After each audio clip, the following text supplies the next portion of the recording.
Ohio's oldest secondary school is celebrating its 200th anniversary this year. It's a rare milestone, educating students since before the Civil War. Yeah, despite that long history, Western Reserve Academy remains a relative unknown to many in Northeast Ohio.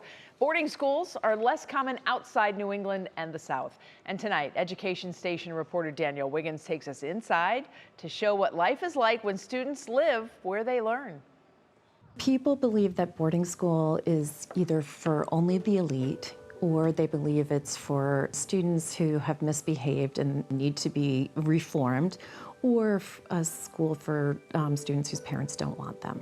Dogged perceptions, but not the reality here in Hudson, where leaders say the experience isn't what many think. I think there's no better laboratory for learning about community than in a boarding school.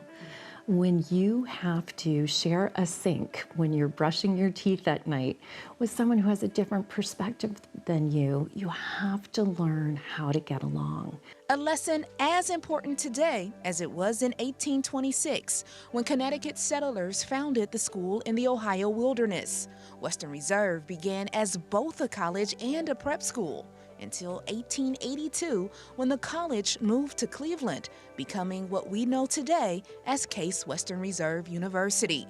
What hasn't changed in 200 years is the spirit of exploration on which it was founded. What interests me, and I realize, I guess, about myself, just that, like, I don't have to be just this one single person, I guess. I don't have to have one interest. I can explore many things, and I don't, life shouldn't be just static, I guess. For sophomore Kendall Barber, that means experiencing everything from digital music production, the little arrows to the right, to drama and a role in the spring play Clue. Did somebody cut the line? Hello? There's hundreds, literally, you couldn't even take every elective if you tried. You have so many different avenues to explore. Virginia native Ellie Flores never considered boarding school until the lacrosse standout got a call from the school's coach. I went to public school my whole life, so it was never really an option. A campus visit changed her perspective, and Flores transferred midway through her sophomore year. Today, the changes, she says, are undeniable. A couple years ago, you never, ever would have seen me being a chief ambassador, giving tours. Things like yesterday, I ran for student body co-president. Getting in front of the whole school in the chapel, giving a speech, I never, ever would have done that. But for many families, the biggest barrier isn't confidence, it's cost. The idea of boarding school often comes with a price tag, and perception it is out of reach. We have more and more families qualifying for financial aid. We love that. We're passionate about that. Enrollment data shows more than half the student body receives financial aid.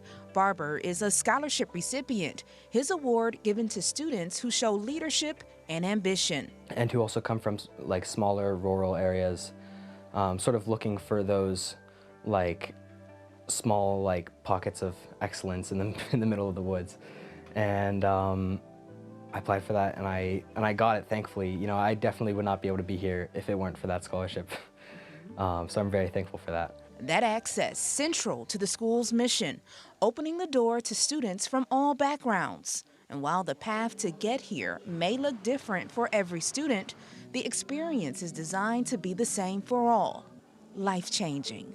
Our mission here is to prepare students to blaze trails in learning and in life, recognizing that life isn't easy, and that by giving of oneself to others, we can actually experience joy.